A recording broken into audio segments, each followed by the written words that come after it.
Yes, to my Facebook friends and family. I have once, good evening. I have, I once made a statement regarding my grandchildren being in the care of ACS and the reason that they give for taking the children from school. I would like to address that. ACS have a friend that is law enforcement by the name of George Clark, and the wife's name is Mary Clark. Mary Clark happened to be a nurse. George Clark happened to be a retired law enforcement. They needed an extra income. So they asked Mr. Bob Sloan if he could give them a foster child. Now, Bob Sloan needed children that was well trained, well behavior kids that didn't have any problem, that wouldn't be a problem at all to this couple. I was informed by the social worker from Children Aid Society by the name of Sandra Ayala. Bob Sloan asked her to make up a lie in order to take my grandchildren because this couple need a foster child. To the word, to my Facebook family and to my family. This I'm giving you the reason why those children, why they said did what they did. Now, Miss Ayala, Sandra Ayala, was a caseworker at Children Aid Society. She said she told Bob Sloan, well, all the children in foster care, why mine? She said she told Bob Sloan, those children love their grandmother so much. They're like her right hand, and she loved her grandchildren so much. Can't you think of any other child besides hers? That would be very painful for the children and the grandmother.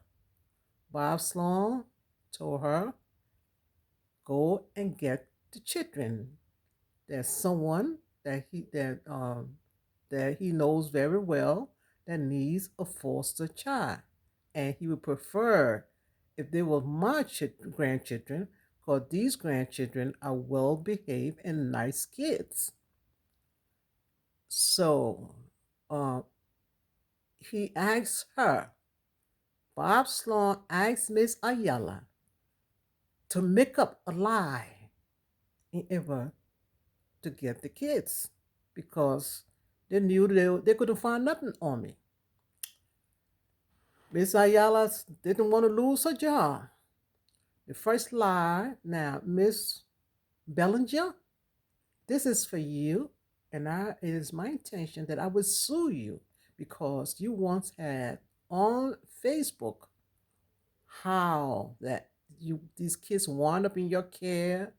You have my name, my address, and everything.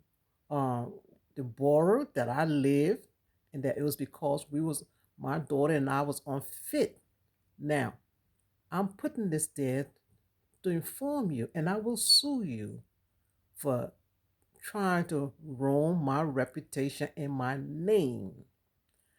Now, Miss Ayala, the first lie she made up, she said, because Bob insists that she get my grandchildren.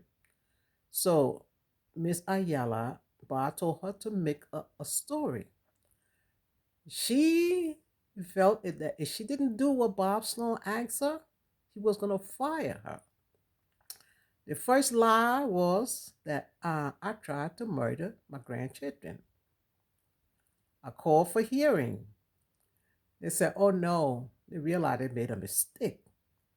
They said, oh no, they changed their mind. They don't know where they got that from. Can you believe that? Okay. The second lie was that I didn't want my grandchildren. Now, here is the thing. Bob Sloan needed these children no matter what. So they came up with the fact that, okay, they document that you know what? In order for the judge to approve and sign it off, it is a book that ACS have that you have to document that the mother have a mental problem. This is in the book of ACS. I will find it and put the page on my video one day. That's how they usually get your kids. So Bob Sloan have Miss Ayala document the fact that there was a mental problem. But when they went to school, they went to school on a Friday because this parent, Mary Clark and Mr. George Clark, kept pressuring him because they needed an income. So these children went to school on a Friday. And after the bus dropped them off, uh, they went to school and they took these children. First of all, um, the, I told Bob Sloan what Miss Ayala told me. So by telling him what Miss Ayala told me, that he wanted her to make up a lie to take my grandchildren, he fired her and got her out of the way. So the morning my grandkids went to school, it was on a Friday morning. Bob Sloan got Miss Kathy Bush and cannot think of her name, the other social worker, to go to school and get the kids from school. And what he told the teacher was that I have said these grandchildren wasn't my grandchildren, then I know that I no longer want them in my home. That's what he told the school because he couldn't tell the school that Miss Cooper is got a mental problem. No, he did not tell the school that. He knew not to tell them that because these parents, the school knew me very well. But only when he brought the kids, they had the kids put in a waiting van, and they brought the kids to the center. They made sure they did this in the morning because they knew that these kids would have been screaming and crying by telling them you would never see your grandmother no more. Your grandmother saying she doesn't want you, you're not her grandchildren. Remember that. This was all made up because a couple that Bob knew needed a foster child. And Bob needed this foster parent because Miss Mary Clark is a nurse. And what she does is when Bob take these people children, without no reason, these children cannot handle it. So Mary Clark's job is to sedate them. She gave them a shot, keep them sedated, keep them from crying, because there's time when these kids feel like they don't want to live, they're screaming, they're crying, they're locking themselves up in the bathroom. That's what happened with my grand. So Bob Sloan made sure he did that in the morning when no other kids was at the agency. Because my grandchildren would have been knocking the chair over and screaming and crying because when he took them, he said, your grandmother no longer wants you all. Can you imagine? The kids, the kids knew their grandmother loved them with all her heart. Okay? So he placed them with, remember now, the law enforcement, George Clark, one of the most evil, wicked law enforcement, and Mary Clark. For a whole week, the only thing the kids had when he took these kids, for a whole week they wore the same outfit to school. The kids didn't want to go to school. They were crying, locking themselves up in the bathroom. But George Clark, in fact, I was in the cab and I couldn't sleep. It felt like my heart was going to give out on me. And this cab driver was taking me somewhere for some reason. someone told me to tell the cab driver to stop. It was on Victory Boulevard. I don't know why. I was going to another location. That's not where I was going. But when we got to Victory Boulevard, I told the cab driver, let me out now. Before he can stop, I had opened the door. I had been up praying. And I was walking. I didn't know where I was going. That's how much it affected me. But I needed water. For some reason, I went up the stairs to this house. I didn't know whose house it was, but God led me to this house, and that's not where I was going when I called the cab. I was going to Park Hill, okay? But I stopped on Victory Boulevard, which is not far from me, and going up a stairs or someone that I do not even know. This is to let you know what God can do.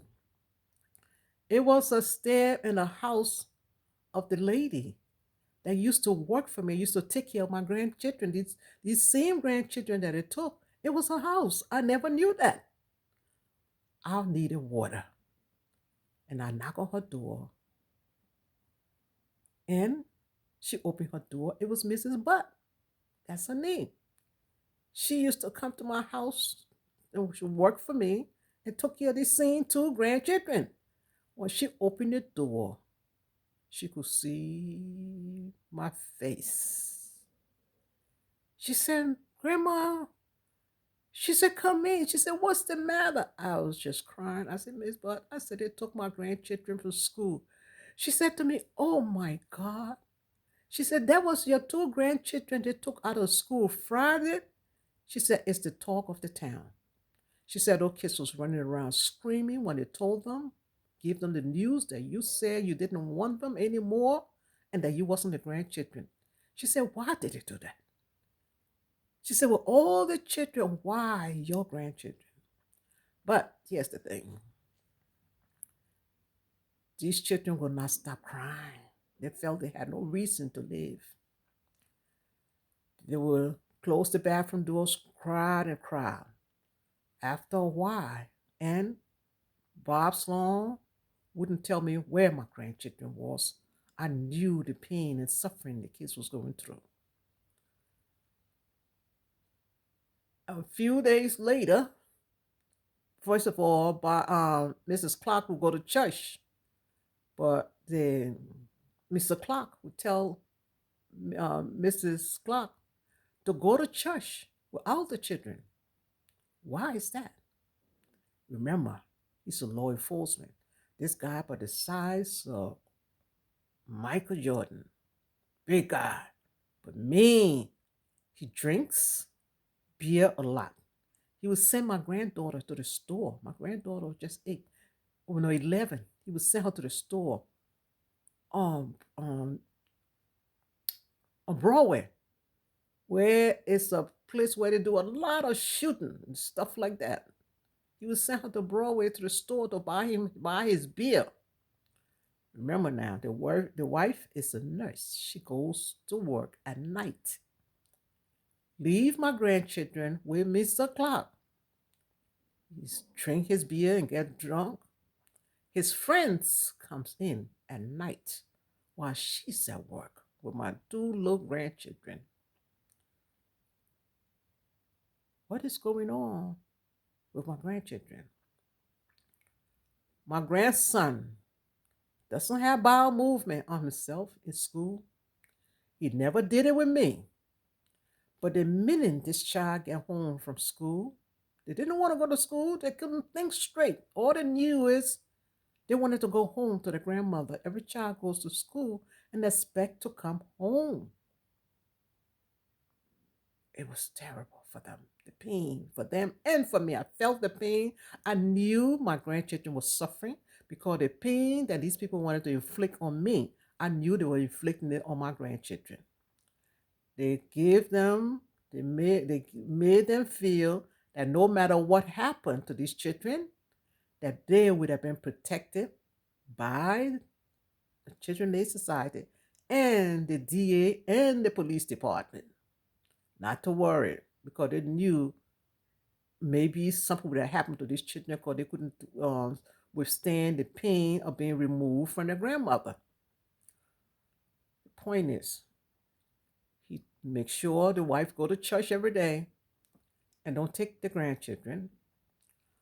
I went and spoke to the pastor and gave him a phone, so at least there would be a covers. There would be communication. Mrs. Clark, Mr. Bob Sloan said no, that would be too much. Because right now, what they're going through, they are giving them serious therapy, making them see a serious therapy. In fact, that's a different name that was used. Okay, now back to what I said. My grandson never had bowel movement on himself, never. He goes to school. He doesn't have bowel movement on himself in school. The bus driver that picks them up in front of my door knows that when our child is on the bus and on his way to school, no accidents such as that happen on the bus. But when my grandson comes from school, in the presence of Mr. Bob Sloan, he had bowel movement while sitting right on the couch.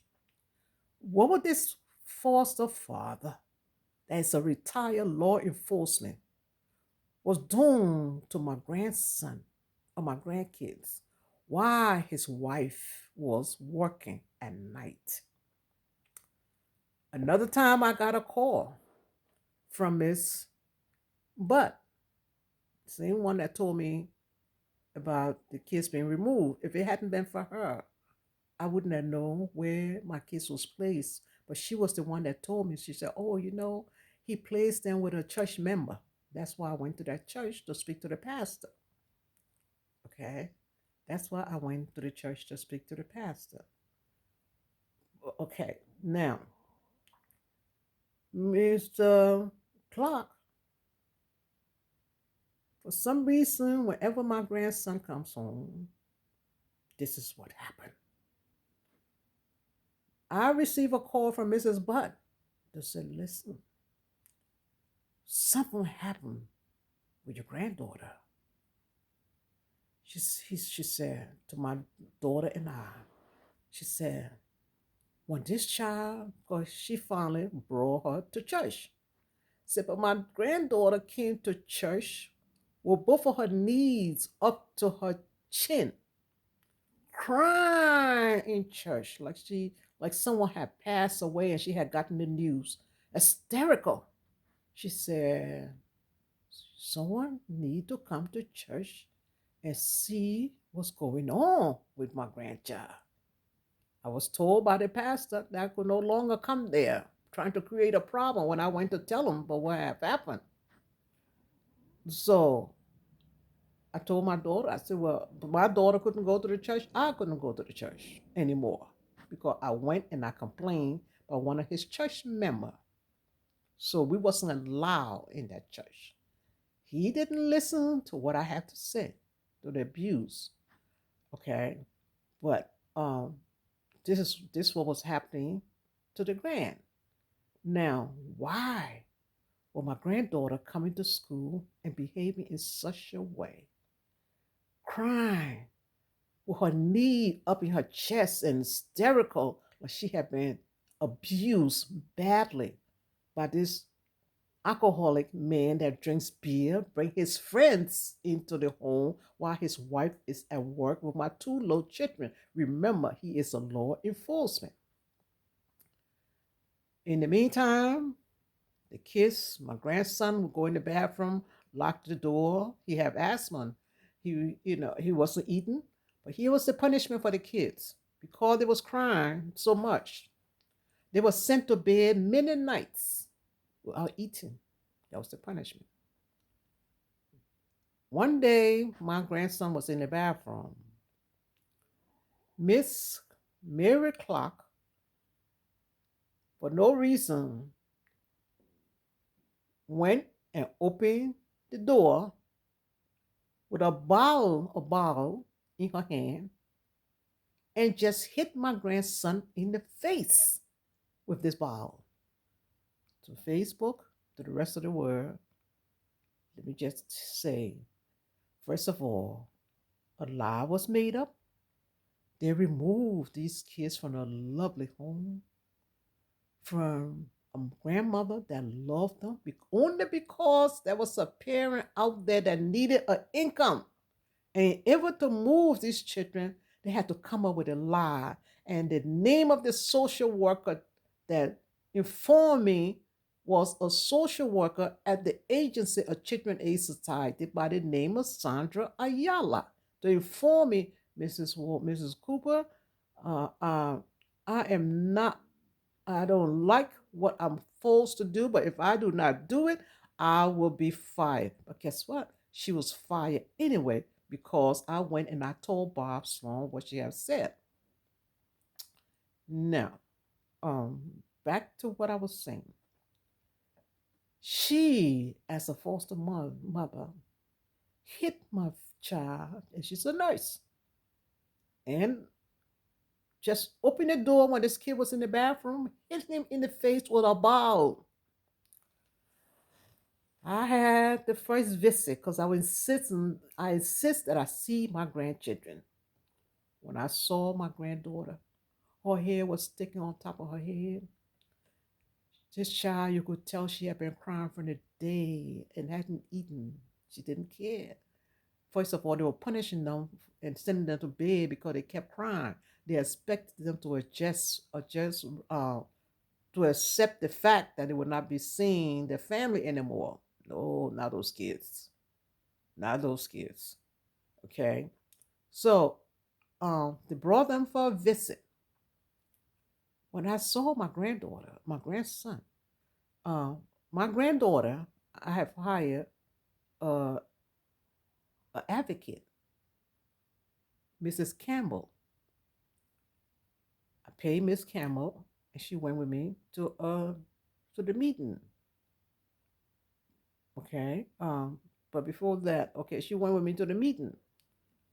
So I saw my grandson with this scarf on his face. And I said to him, Dante, I said, what happened to your eye? He said, Nana. He said, I don't know. He said, I was in the bathroom. Mrs. Clark just opened the door and for no reason just hit me in the face with a ball. To the world, to my Facebook, and to my family. This is the evilness. And it became that when Children Aid took them, they turned it over to ACS. ACS knew the abuse that these children was going through because I informed. So when I saw him and I said, what happened? He said, I don't know, for some reason, for no reason, she just opened the door and hit me in the face with a ball. And right away, before he could say anything, order was given. Put him in the car, put him in the car. I told the judge, the lawyer that I had, and the lawyer told the judge. The judge ordered an investigation by an investigator. But before that, ACS had a social investigator by the name of Jamal Williams. Jamal Williams was sent into the home by the order by the judge to go into the home to see if the kids was being abused. Because I have told the lawyer what is going on, that the kids was being sent to bed without no dinner as a sense of punishment for crime, for crime and stuff like that. So the judge ordered an investigation by Mr. Jamal Williams. This is the investigator by ACS. This investigator, Jamal Williams, went into the home and went to the school and spoke to the kids privately, in a private way where the foster parent wasn't around, but they went to the kids' school and they spoke to the kids, each one by itself.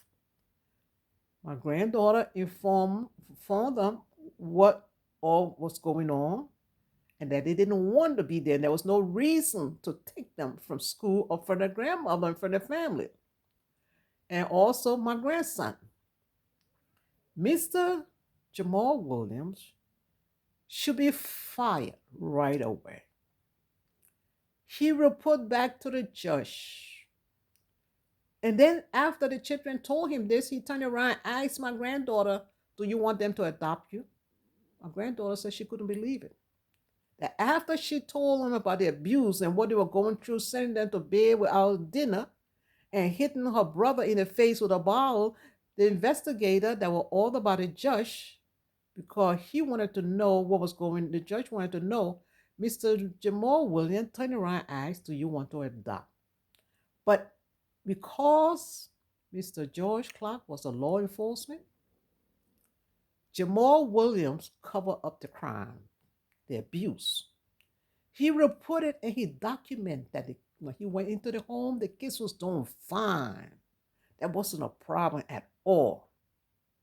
The judge based his decision on that. Now, the judge ordered an outside investigator to bring the kids in and interview the kids, because this is what I have asked my lawyer to insist that my grandkids be brought in and talk about the abuse that they're receiving. But before that, the foster father and the wife had called Bob Sloan and told Bob Sloan that they wanted the kids out of their home that Saturday night because Mr. George Clark said a part of him feel like he want to hurt them. They will not stop crying and he cannot take it anymore. And in the meantime, the wife was abusing the kids, and I'm quite sure there's a lot more going on. And by the way, my grandson is still in this care. My granddaughter turned 18. The same day she turned 18, but anyway, Mr. Clark and his wife agreed that they wanted the kids out of their house that same night. It was on a Saturday. I got a call from Mrs. Campbell. She was the advocate that I have hired to go with me and document what these children is saying. She called me to inform me that these children, that Mr. Clark, George Clark and Mary Clark wanted these children out of the home. Bob Sloan refused to take the kids out.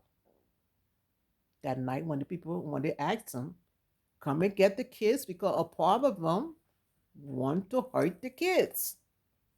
To the Facebook family and to the world, this story is about why children die in the care of ACS. Bob Sloan refused to go and get the kids.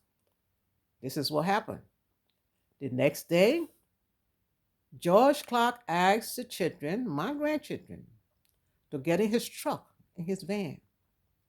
He's upset. Remember, he's a law enforcement. You know what to do. He put the kids told the kids to get in his van. He drove to a wooden location in the rain.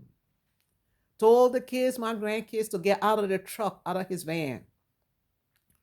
He got back in his van, locked his door, wound the window up, turned his music on, left my grandchildren in the rain for 2 hours. The kids is banging on the window and it's pouring down raining. My grandchildren is banging on the window to open the door and let them in the car. It's the having chills in the rain. This man is sitting, remember we talk about law enforcement, how evil, how mean. That's who the place. So imagine being in the home, these two little children. There was no one to rescue them from these cops. No one. No one know what they have been through. They need therapy. They need help. But not until the 2 hours over. When he felt, he said, that is your punishment for keep crying. He told them that's their punishment for keep crying. Kids was banging on the window. My grandson, went to the bathroom himself because he refused to open the car door. Now, Miss Bellinger, you get on Facebook and you say, oh, you felt you have the right to these children. I'm telling this story because you feel, oh, it's because of something they did and they found, ACS found them to be an unfit parent and brought them to you.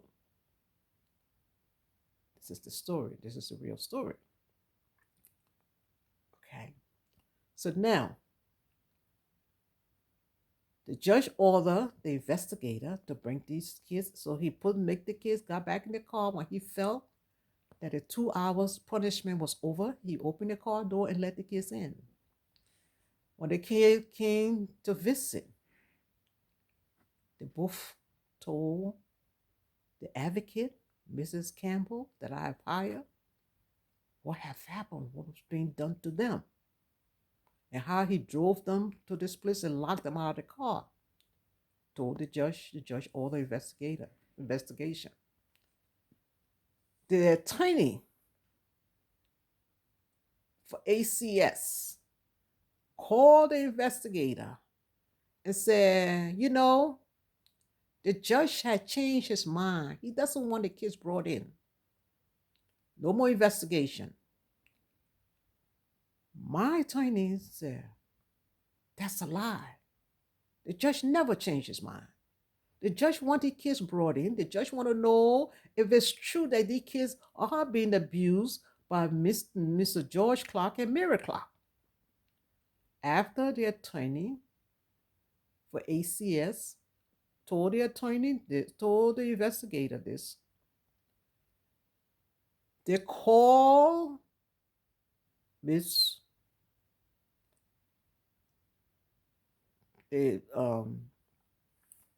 foster parents now. They call the foster parent in Long Island and said, listen, we got some children we would like to bring to you right now. See, they didn't want the kids to be brought in to talk about the abuse that they have suffered.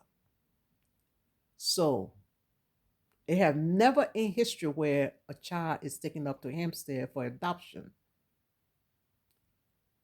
So, Miss Bellinger, I'm trying to tell you how you got wired and how you got these children. They didn't want the kids to be brought in. They wanted to hide the children and keep them from talking because it must have been a lot more abuse than I can imagine that these kids is holding in. Okay? They called Miss Bellinger.